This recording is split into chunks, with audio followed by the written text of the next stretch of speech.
오늘 읽을 말씀은 마지막 때에 하나님의 심판에 관한 이야기를 하고 있습니다. 그런데 우리가 성경에서 심판이라고 이야기할 때에 하나 구별할 것이 하나 있습니다. 그게 뭐냐면은 온 땅에 임할 심판과 최후의 심판에 대해서는 구별을 할 수 있어야 될 것입니다. 성경에서 최후의 심판이라 그렇게 말할 때는 그 대상이 사단과 그를 따르는 악령들, 그리고 사단을 추종하는 불신자들이 받을 심판이 최후의 심판이라 그렇게 이야기할 수가 있습니다. 반면에 온 땅에 임하는 심판은 최후 심판이 이르기 전에 일정한 기간 동안 온 땅과 인간사에 대한 하나님의 심판을 말씀하는 것입니다. 그래서 많은 신학자들은 온 땅에 임하는 심판을 환란이라 그렇게 부르기도 합니다. 여기서 말씀하고 있는 온 땅에 임하는 심판은 개인적이라기보다는 전체적이며 장기적인 심판을 이야기할 수가 있습니다. 그래서 오늘 읽은 이 이사야 24장은 최후의 심판에 관한 말씀이 아니고 세상의 종말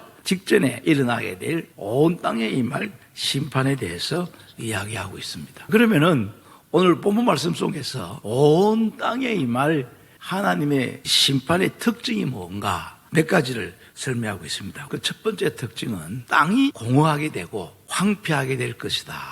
여기 공허한다는 이 말의 의미는 사는 사람이 아무도 없다는 그런 뜻입니다. 그리고 19절 20절 말씀에 보면은 땅이 깨지고 깨지며 땅이 갈라지고 갈라지며 땅이 흔들리고 흔들리며 땅이 취한 자 같이 되어 비틀거리며 원두막같이 흔들리며 그렇게 이야기하고 있죠. 예수님께서도 최후 심판 이전에 주님의 재림의 직전에 온 땅에 지진이 심할 것이라 그렇게 말씀하고 있지요. 하나님의 최후의 심판의 특징이 뭐냐?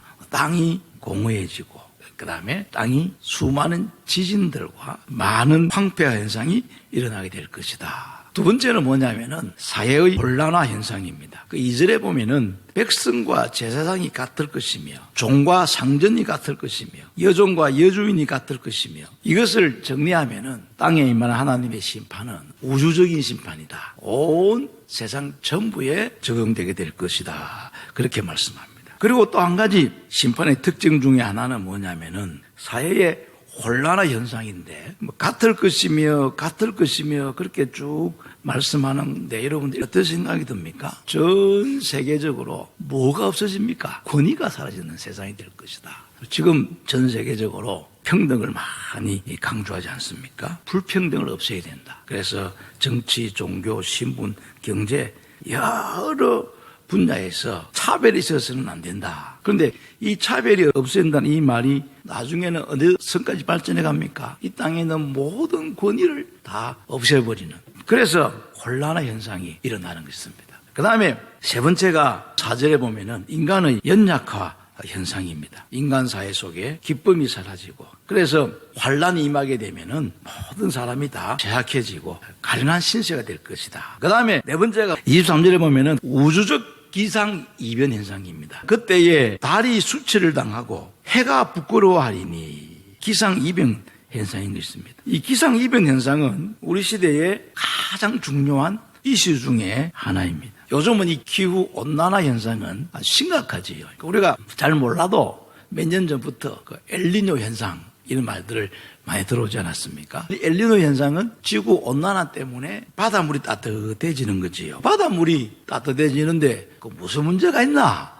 질병학자들은 바닷물 온도가 0.5도 올라가게 되면은 질병 발생률이 10% 이상 높아진다고 합니다. 오늘 이 말씀은 기원전 8세기에 이사야 선지자가 했던 예언의 말씀입니다. 이스라엘 나라의 범죄 때문에 하나님의 심판의 예언의 말씀을 하셨는데 그 예언의 메시지를 이스라엘과 유다 땅에 국한시킨 것이 아니라 이스라엘 주변의 나라들도 멸망하고 심판을 받게 될 것이고 그리고 더 넓게는 앞으로 전 세계에 임할 하나님의 심판을 말씀하고 있는 것입니다. 우리가 그 미래를 전망하면은 앞으로의 세상이 더 발전되고 잘 살아질 것 같지만은 한편으로는 점점점 세상은 심판의 길로 나가고 있다라는 것을 성경이 이야기하고 있습니다. 그렇기 때문에 우리들은 이런 그 시대적 흐름을 잘 알 필요가 있습니다. 그러면서 이사야 선지자가 왜 그러면은 이 땅에 하나님의 심판이 꼭 이루어져야 되는가 그 이유를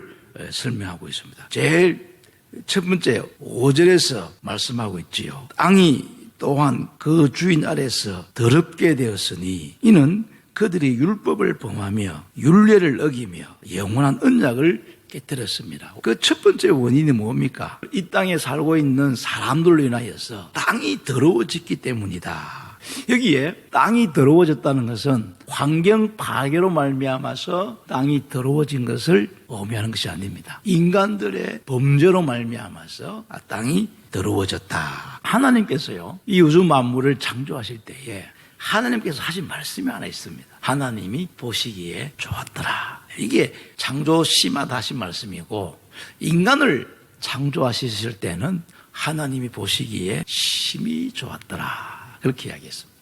창세기 1장에 나타난 죄가 없는 세계는 하나님께서 보시기에 심히 아름다운 세계에 있는데 인간의 죄로 말미암아 세상이 더러워졌다. 그렇게 이야기하고 있습니다. 그 땅이 더러워졌다는 말은 어떻게 더러워졌는가? 두 가지로 해석합니다. 하나는 죄악된 인간들이 땅에 있는 창조물들을 하나님을 대적하는 데 사용했기 때문이다. 그렇게 말하기도 합니다. 또 하나는 이 땅 위에 사람과 사람 사이에 일어난 살인, 피, 음행, 우상숭배 이런 것들로 말미암아서 이 땅이 더러워졌다. 오늘 우리는 죄로 인하여서 더러워진 세상에 살고 있습니다. 더러워진 세상에 살고 있다 보니까 우리가 이 땅에서 그리스도인으로서 살아가는 것이 쉽지가 않은 것입니다.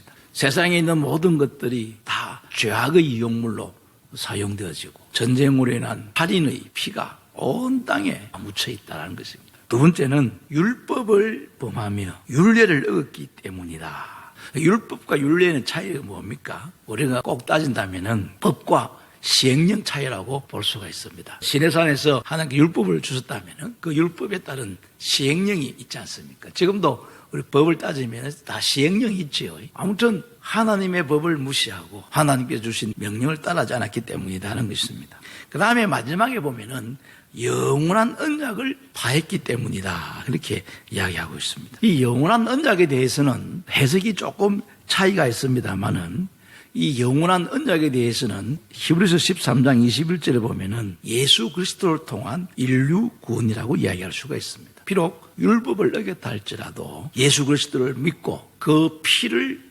의지하면 죄사함을 받고 영생과 부활에 참여하게 되는데 이 영원한 언약은 다른 말로 하면은 복음이라고 이야기할 수 있습니다. 그 복음의 중심은 누구냐?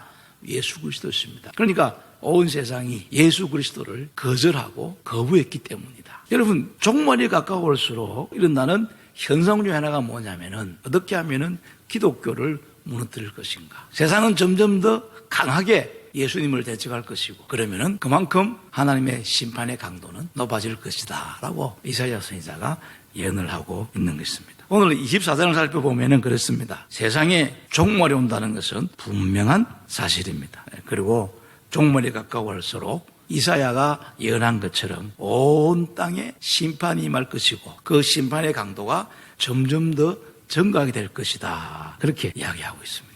그런 의미에서 본다면은 오늘 우리는 온 땅에 임할 하나님의 심판이 점점 강화되어지는 그런 시대에 우리가 살고 있습니다. 그렇기 때문에 우리 성도들은 이 땅에 소망을 두지 말고 영원한 하늘나라에 소망을 두고 살아가는 복된 성도가 되기를 축복합니다.